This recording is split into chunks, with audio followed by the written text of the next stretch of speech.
بسم اللہ الرحمن الرحیم۔ ناظرین کرام، عرصہ دراز سے پاک و ہند اللہ تبارک و تعالیٰ کے نیک بندوں کی توجہ کا مرکز رہا ہے۔ مختلف ادوار میں یکے بعد دیگرے بے شمار اولیاء کرام رضی اللہ تعالیٰ عنہم اجمعین نے ان کا رخ کیا، اور نہ صرف دین اسلام کی تعلیمات سے لوگوں کو آراستہ و پیراستہ کیا، بلکہ کفر و شرک کی تاریکیوں میں بھٹکنے والے ان گنت غیر مسلموں کو اللہ تبارک و تعالیٰ کی وحدانیت اور رسول کریم صلی اللہ تعالی علیہ وسلم کی رسالت سے آگاہ کر کے دائرہ اسلام میں بھی داخل فرمایا۔ اسی عظیم ہستیوں میں سے ایک ہستی تاج الاولیاء، سید الاسفیاء، وارث النبی، عطائے رسول حضرت خواجہ معین الدین چشتی حسن سنجری اجمیری رحمت اللہ تعالی علیہ کی ذات ہے۔ آپ 6 صدی ہجری میں ہند تشریف لائے اور آپ کی ذات ایک عظیم الشان سماجی و روحانی انقلاب کا باعث بنی، یہاں تک کہ وقت کا ظالم و جابر بادشاہ بھی آپ کی شخصیت سے مرعوب ہو کر تائب ہوا اور آپ کی عقیدت مندوں میں شامل ہو گیا۔ یہ میرے خواجہ کی ذات ہے کہ آج اتنا عرصہ گزرنے کے بعد بھی لوگ فیضیاب ہو رہے ہیں، استفادہ حاصل کر رہے ہیں۔ کرسی پر کوئی بھی بیٹھے، راجہ تو میرا خواجہ ہے۔ حضرت خواجہ غریب نواز رحمت اللہ تعالی علیہ، آپ کی ولادت باسعادت 537 ہجری بمطابق 1142 عیسوی سجستان یا سیستان کے علاقے سنجر میں ہوئی۔ آپ کا نامی اسم گرامی حسن، آپ نجیب الطرفین حسنی حسینی سید ہیں۔ سلسلہ نسب سید معین الدین حسن بن سید غیاث الدین حسن بن سید نجم الدین طاہر بن سید عبدالعزیز ہے۔ 15 سال کی برس میں آپ نے اپنے گھر بار کو خیر آباد کہہ کر علم دین کے حصول کے لیے سفر کیا۔ پہلا سفر آپ نے سمرقند کی طرف کیا اور وہاں مولانا شرف الدین رحمت اللہ تعالی علیہ کے پاس آپ نے علم دین حاصل کیا۔ پہلے پہل حفظ قرآن کی تکمیل کی اور دیگر علوم حاصل کیے۔ جیسے جیسے علم سیکھتے گئے، ذوق علم بھی بڑھتا چلا گیا۔ اس کے بعد آپ نے دوسرا سفر وہ بخارا کی طرف کیا، اور وہاں پر جب مولانا حسام الدین بخاری رحمت اللہ تعالی علیہ کا چرچا سنا اور آپ کا شعرا سنا تو آپ کی خدمت میں حاضر ہوئے اور آپ کی شاگردی اختیار کر دیگر علوم حاصل کیے۔ حضرت خواجہ غریب نواز معین الدین چشتی رحمت اللہ تعالی علیہ نے تقریباً 5 سال سمرقند اور بخارا میں آپ نے گزارے، اور اس عرصے میں تمام علوم ظاہری کو آپ نے حاصل کر لیا تھا، لیکن جس تڑپ کی وجہ سے گھر بار کو خیر آباد کہا تھا اس کی تسکین ابھی بھی باقی تھی، اور اس کے لیے ایک طبیب حاذق کی تلاش تھی جو اس درد دل کی دوا کر سکے۔ لہذا آپ نے سفر کو پھر اپنا رفیق بنایا اور حجاز کی طرف روانہ ہو گئے۔ جب نیشہ پور کے علاقے ہارون میں پہنچے، وہاں پر آپ نے حضرت سید خواجہ عثمان ہارون چشتی رحمت اللہ تعالی علیہ کا شعرا سنا تو فوراً حاضر خدمت ہوئے، اور نہ صرف حاضر خدمت ہوئے ہیں بلکہ آپ کے دستے حق پرست پر بیعت بھی ہوئے اور سلسلہ چشت میں داخل ہو گئے۔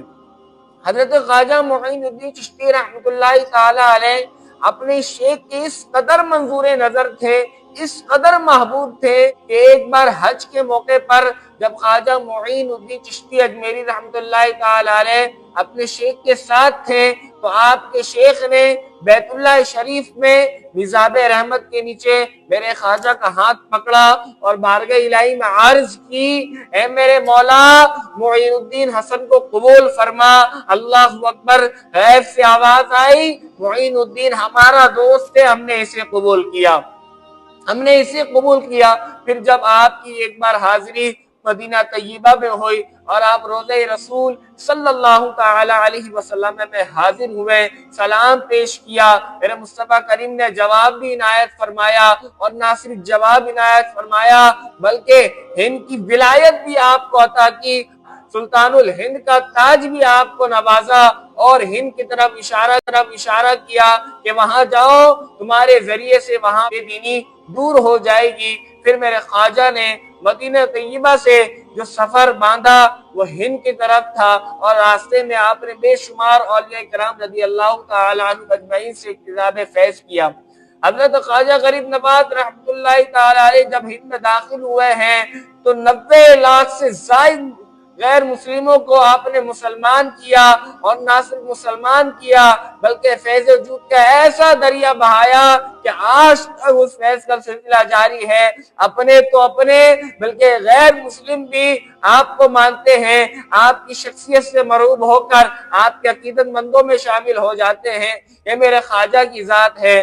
ناظرین کرام، خواجہ غریب نواز رحمت اللہ تعالی علیہ نہ صرف پیر کامل شیخ کامل تھے بلکہ وہ ایک باعمل عالم دین، مفکر اور فقیہ بھی تھے، عامل شریعت بھی تھے، عامل سنت بھی تھے۔ اگر آپ خواجہ غریب نواز رحمت اللہ تعالی علیہ کی سیرت کو پڑھے تو آپ کو اندازہ ہوگا کہ خواجہ صاحب کس قدر عامل شریعت تھے۔ ایک بار آپ وضو فرما رہے تھے اور انگلیوں کا خلال کرنا بھول گئے، غیب سے آواز آئی، محبت رسول کا دعویٰ اور ترک سنت۔ فوراً آپ نے بارگاہ الہی میں توبہ کی کہ آئندہ ایسی غلطی نہیں کروں گا۔ ناظرین اکرام، یہ میرے خواجہ تھے جو اس ترک سنت پر بھی رجوع اللہ ہو گئے، اور جو آج میرے خواجہ کی صدقے خواجگان بنے بیٹھے ہیں، پیران و عظام بنے بیٹھے ہیں، ان کا کیا حال ہے؟ ترک سنت تو دور، ترک فرض بھی ہو جائے تو کانپتے نہیں، نہ ذرا سی شرمساری ہوتی ہے، تو توبہ تو دور کی بات ہے جناب۔ ذرا سنیے آگے، میرے خواجہ جب آنکھ کو جلتے ہوئے دیکھتے تو کانپ اٹھتے اور فرماتے قیامت کے دن انگلیوں کے خلال نہ کرنے کی وجہ سے مجھے اس آنکھ کی سزا نہ دی جائے۔ یہ میرے خواجہ کی ذات ہے، اس قدر عامل شریعت تھے، اس قدر عامل سنت تھے۔ اللہ اکبر۔ ناظرین کرام، پھر ایک وقت ایسا آیا جب یہ چمکتا دمکتا سورج اپنے غروب کی جانب روانہ ہوا، کیونکہ رب لم یزل کا وعدہ ہے، اس کو پورا بھی ہونا تھا۔ پھر کیا ہوا جناب؟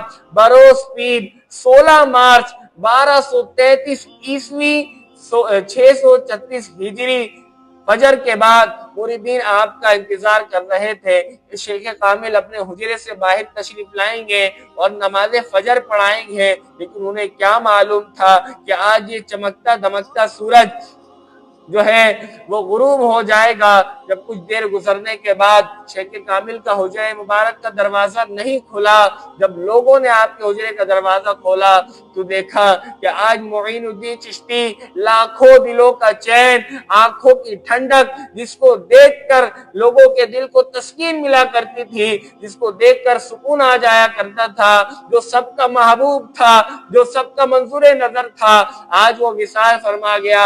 اور دیکھنے والوں نے دیکھا کہ وقت مثال میرے خواجہ کے پیشانی پر ایک عبارت نقش تھی، وہ عبارت یہ تھی کہ حبیب اللہ مات فی حب اللہ، کہ اللہ کا محبوب بندہ اللہ کی محبت میں وصال فرما گیا۔ اللہ اکبر۔ جب یہ منظر آپ کے چاہنے والوں نے، آپ کے محبین نے، آپ کو چاہنے والوں نے جب یہ دیکھا، آپ سے محبت کرنے والوں نے جب یہ منظر دیکھا تو تڑپ اٹھے، گویا کہ ایک قیامت جیسا منظر برپا ہو چکا تھا۔ ہر کوئی اپنے ہوش و حواس کو کھو چکا تھا، کیونکہ آج ان کا محبوب اس دنیا سے جا چکا تھا۔ اللہ اکبر۔ گویا کہ اس وقت یہ منظر چھایا ہوا تھا کہ عرش پر دھومیں مچی، وہ مومن صالح ملا، فرج سے ماتم اٹھے، وہ طیب و طاہر گیا۔